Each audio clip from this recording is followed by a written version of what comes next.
YouTube, what is up guys? I have not done a question and answer video in a long time, so I'm changing that right here, right now. I asked you guys on Twitter earlier today, and I'm actually really glad I did because I got questions that I've never seen. A little more like in-depth and thoughtful questions that I've never seen when I've asked you guys to ask me questions. So if you want to get in on this, I might do Twitter more often. I've been using it a little more often lately, so it's at Andy Schrock on Twitter. Follow me there, and I'm going to get into these questions. I wrote a handful of them down, and I'm really psyched on some of these, so let's get to it. You know what? I want to start out by saying I got an email from hotornot.com. It says, Matthew, new message on hotornot.com. No idea what is weirder here. The fact that hotornot.com still exists, the fact that they have my email, or the fact that they think I like dudes, which there's nothing wrong with dudes liking dudes. Either way, let's get to these questions. Chris Perez, my dude, Chris McNugget asks, who's your favorite stand-up? And that is a good question. When I was younger, I would have said Dane Cook, and I feel like that's such an uncool answer now, which I'm not worried about being cool or not.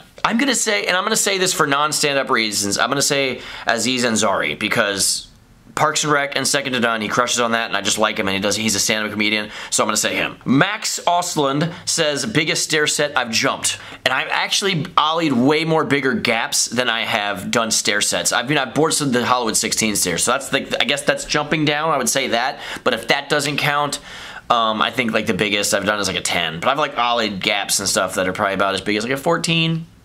You know, I think that probably is my biggest gap. It's Just Mikey says, give me an estimate how many times a pebble has made you take a slam. And this is a tough one. I would probably, like actually slammed, I would probably say like 30 times. And I mean like hit it and fall to the ground. Most of the times I hit a pebble, I just walk away, but 30 solid slams in my life. That's what I'm saying. Sketch Martin asks, is Bagel the best cat ever? And I love both my cats. I'm not gonna pick favorites, but Bagel, ever since we got Toast, he's a little standoffish, and he only comes out when Toast is at like doggy daycare. Otter is by my side and like sleeps with me and everything. Like she's like loves me so much. So Otter's like my best bud, but I love them both. Sam Jagoda says, what's the best Star Wars, and will any of the new ones be as good? Empire Strikes Back is my favorite movie ever. I love it. It's perfect. And then I don't think any of the new ones are gonna be good as the old ones because there's like just the nostalgia level alone, but they are awesome. And I'm about to see Last Jedi tonight as I film this. This is the 14th. So I'm really excited. I think this is gonna be better than Force Awakens. Fingers crossed. James Hollett says, favorite Christmas movie, and that is tough. Probably Home Alone. Home Alone's super good. I need to rewatch it, and hopefully it's not terrible because I haven't seen it since I was younger. Home Alone, Die Hard, I don't know. I mean, Elf's pretty good. It's super slapstick, but it's pretty good. Ricardo5 Avila says, do you like Chipotle? Yes, I do. I would eat it every day, happily. Nick Korn says, what is your favorite thing about owning or running Revive skateboards?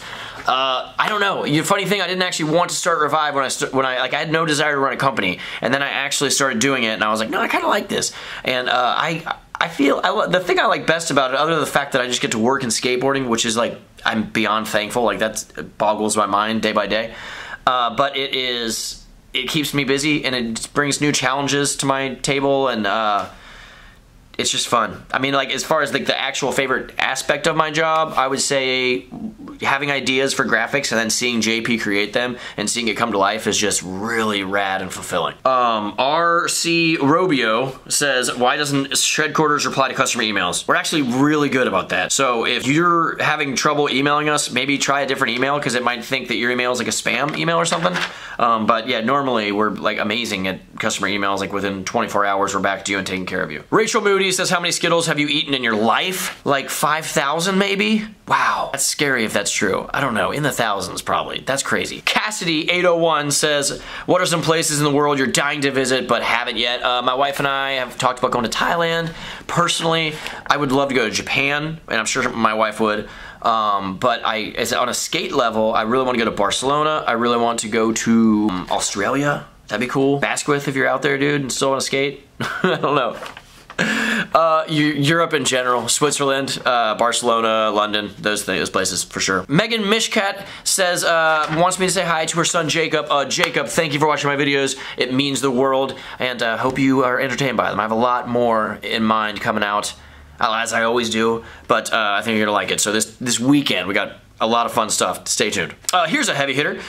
Shimon says, I think that's his name, Shimon? I don't know. Where are there no black skaters on Revive, Force, or 3 Block? And very, very simple answer. Because I've never had a close African-American friend that is kept skating with us and just kind of like been one of the day-to-day family members in our little circle. I mean, if you've watched my videos, I have a ton of African-American friends that pop up, and like I feel like it would be weird if I put an African-American on the team just so I could say like, oh yeah, hey, I'm not racist, like look, he's on the team. Like that's offensive to me because skin color does not matter. It should not be like that. The way I think it should be is that if you look at a person, no matter what they look like, no matter if they're a boy or a girl, what skin color, and if they're a good person, that is awesome. If they're a bad person, that sucks. It should be sorted out by good or bad.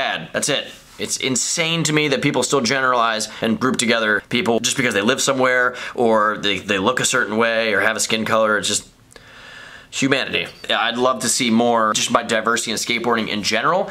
But you know, like I said, like if that happens, I just want it to be a natural, honest thing. I feel like when it's weird when people try to force things just to, you know, just to fit a certain mold. So, but with that said, skin color does not matter. Racism sucks. Tally Reed says, how long was I in the epidemic?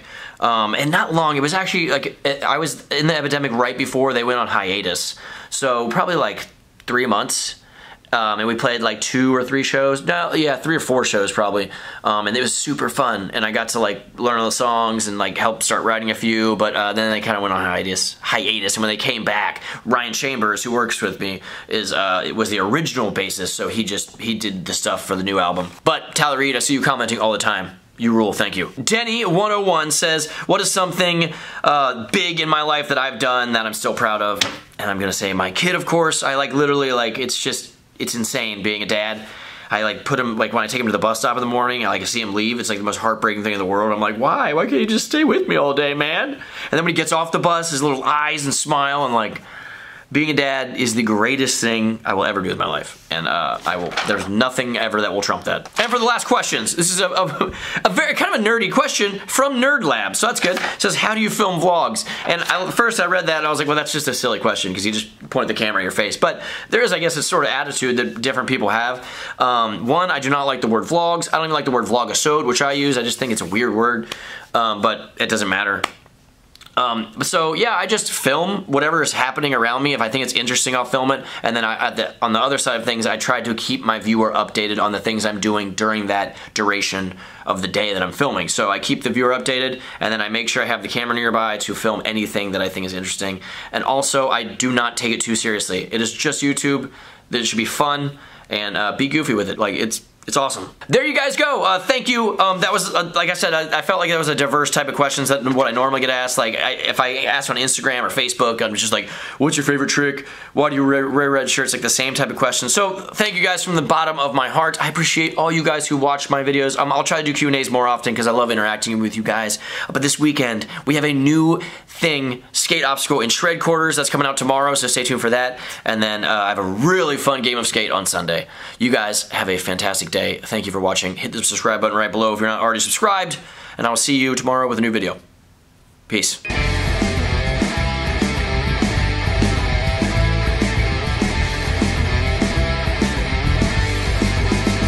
You were wondering if I was working out? The answer is, I have not been to the gym in like a week, so no. I don't know why I stepped into that character. Oh. No, I literally have not been to the gym in a week. I need to go. Awkward silence! Music.